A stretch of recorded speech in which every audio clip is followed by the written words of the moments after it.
சாதி பார்த்து போடுகிற ஓட்டு எனக்கு தீட்டு என்று அறிவித்த ஒரே தலைவன் எங்க அண்ணன் செந்தமிழன் சீமான் மட்டும்தான். காரைக்குடியில பெரும்பான்மை அண்ணன் சீமானுடைய சாதி என்பதற்காக நிக்கல. சிவகங்கை மாவட்டம் என் சொந்த மாவட்டம், அதனால் காரைக்குடியில் அண்ணன் சீமான் நிக்கிறாரு. முதல்ல வந்து நிக்கிற கடலூர் நின்னாரு, திருவெற்றூர் நின்னாரு, 2 முறையும் தோற்கடிக்கப்பட்டாரு.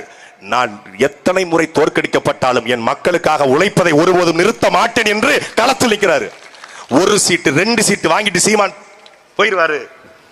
சீமான் வந்து திமுக கூட போயிருவாரு, சீமான் அதிமுக கூட போயிருவாரு, சீமான் பிஜேபி கூட போயிருவாரு, சீமான் வந்து கூட்டணி வச்சுட்டு போயிருவாரு அப்படின்னு எத்தனை விமர்சனங்கள். தமிழ்நாட்டு அரசியல் 8.2 விழுக்காடு வாக்கு வைத்துக்கிற எந்த கட்சியா இருந்தாலும் திமுகவோட அதிமுகவோட பேரம் பேசிட்டு போயிருப்பாங்க. எங்கேயுமே இல்லாத அந்த மனுஷன் நல்ல மனுஷன் விஜயகாந்த், ஆனால் எங்கேயுமே இல்லாத தேமுதிக 10 சீட்டை வாங்கிக்கிட்டு இன்னைக்கு ரேஞ்ச் ரோவர் காரை எடுத்துக்கிட்டு பல ஸ்வீட் பாக்ஸ்களை பெற்றுக்கொண்டு போய் கொண்டிருக்கிறது. மதிமுக அழிஞ்சிருச்சு, ஆனாலும் 4 சீட்டு. கம்யூனிஸ்டுகள் காலாவதி ஆயிட்டான், அவனுக்கு 5 சீட்டு.